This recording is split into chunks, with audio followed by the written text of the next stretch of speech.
ফসলি জমিতে প্রায় ৭৮ বছর ধরে এভাবেই দাঁড়িয়ে আছে বিশাল আকৃতির লোহার কলসের মতো দেখতে দুটি ভারী বস্তু।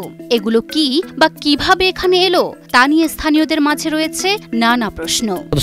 টানাটানি করছে কিন্তু নিতে পারো না।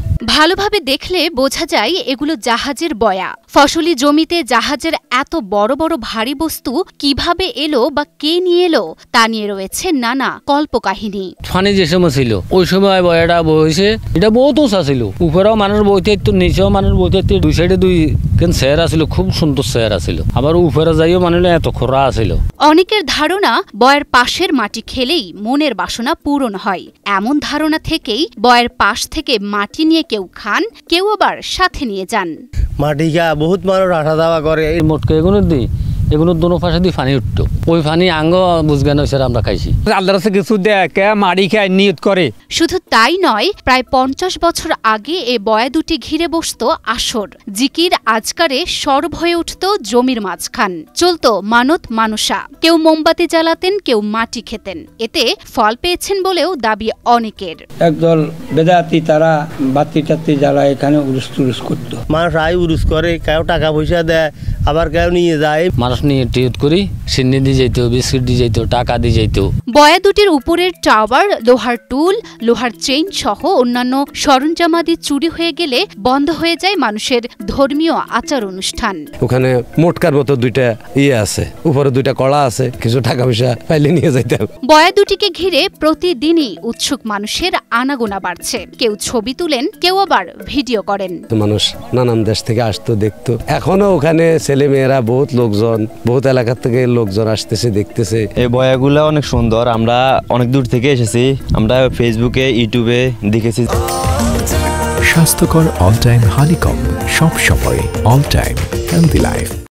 লক্ষ্মীপুর সদরের টাওয়ারিগঞ্জের এলাকাবাসী জানায়, এই অঞ্চলে এক সময়ে প্রমত্তা ভুলুয়া নদীর অবস্থান ছিল। নদীতে বড় বড় জাহাজ চলাচল করত।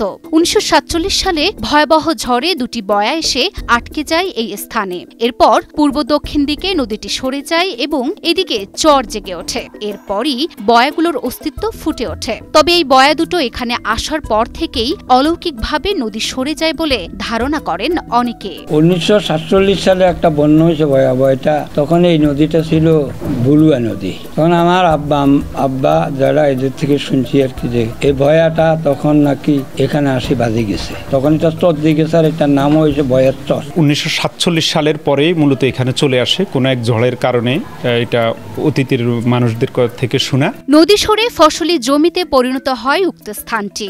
এরপর বয়ার নামেই এ চরের নামকরণ করা হয় বয়ার চর। মানুষের বয়স গরু বেড়া এগুলা চড়াইতো, তখন এলাকাতে ওই বিভিন্ন স্থান থেকে বয়া উঠছে।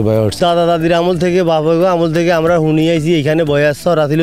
চর দিয়েছেন কতশো বছর, এটা আমরা নিজেরও কই দিতাম। এর আমার বাপেরও তো হেরা কয়, এরা দেয় না। নদীতে জাহাজ চলাচলে বালুর চর, পানির সমতা ও দিক নির্দেশনার কাজে বয়া ব্যবহৃত হয়। প্রাকৃতিক দুর্যোগের সময় বয়া অনেক সময় তার স্থান থেকে সরে যায়। বয়া দুটিকে ভবিষ্যৎ প্রজন্মের জন্য সংরক্ষণের দাবি সচেতন মহলের। বয়া হচ্ছে নদী বা সাগরে নৌযান চলাচলের জন্য একটা দিক নির্দেশক। এই বয়ার যে কোনো একদিকে নৌযান চলাচল করতে পারে। এই বয়া থেকে বর্তমানে মেঘনা নদীর দূরত্ব আছে প্রায় ২৮ কিলোমিটার পশ্চিমে। এই বয়াটা এখন নির্দেশনা করে এটি যে এখানে এক সময় নদী ছিল। বয়াটিকে সরকারি উদ্যোগে সংরক্ষণ করা উচিত বলে আমি মনে করছি।